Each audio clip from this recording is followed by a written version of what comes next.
A Logan Sanders production presents an interview with Dr. Wilson. Hi, I'm Dr. Blevins with Science Today, and this evening I will be doing an interview with Dr. Wilson. Hi, Dr. Wilson. Nice to How are you meet you. doing today? Good. Okay, so let's get started. I want to get right into the interview. So first off, tell us your name and tell us about your project.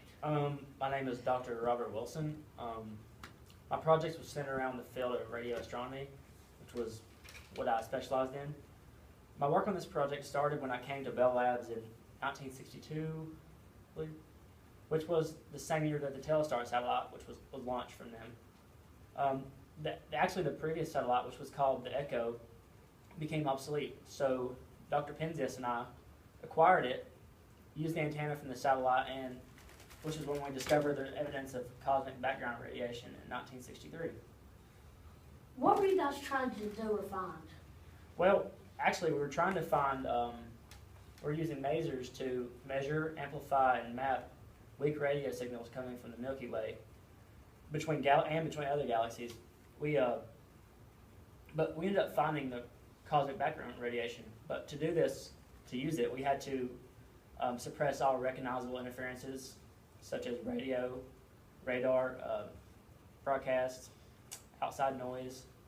And we even cooled the receiver itself with liquid nitrogen to eliminate noise coming from within the receiver. That's very interesting. It's pretty Where did the project, or shall I say the experiment, occur? Well, like I said, we had to find a really quiet place, so we chose the Homedale, New Jersey, in the quiet Crawford Hills.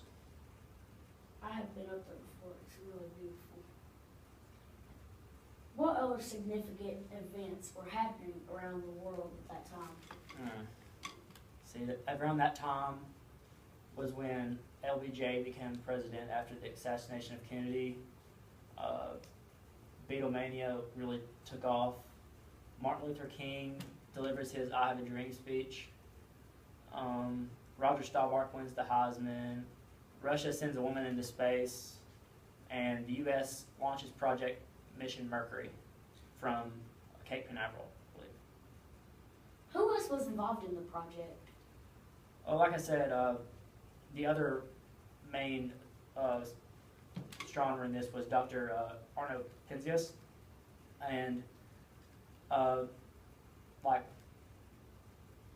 he and I were the ones that maintained and just worked around the Bell laboratories, but other people such as physicists like Robert Dick and Dave Wilkinson gave what our data collected real meaning by their theories and stuff. What was your role in the project? Like I said, Dr. Penzias and I were the two scientists in charge of operating and maintaining the antenna and collecting the waves from space to use as our data. What impact did your project have on the physics community? Oh, well, it revolutionized the physics community.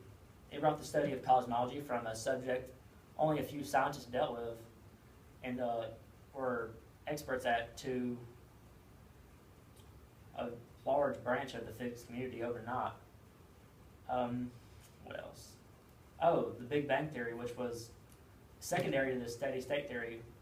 Well, the steady state theory said that the universe was didn't have a beginning or an end, and it was always the way it is, and it has never changed.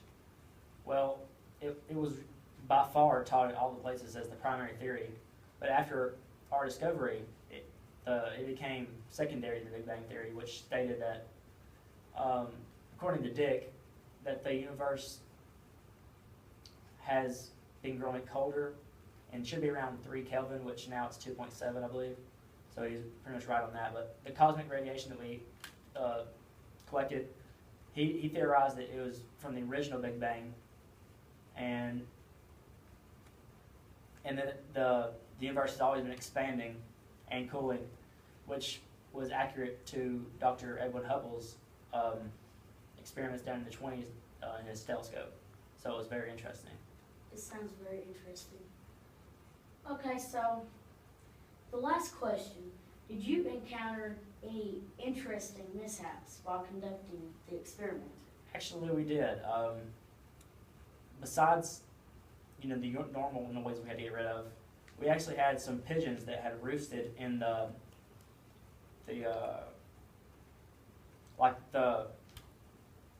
radio shaped like a horn. They had roosted in the horn, so we had to get rid of them. So first we built traps to try to catch them, but that proved too difficult, and they'd always fly right back. So we eventually had to kill them and extract them and wash off all the excrement and stuff. So that's eventually how we did that, but that proved pretty taxing. Okay, Dr. Wilson, thank you for your time today. Thank you, sir.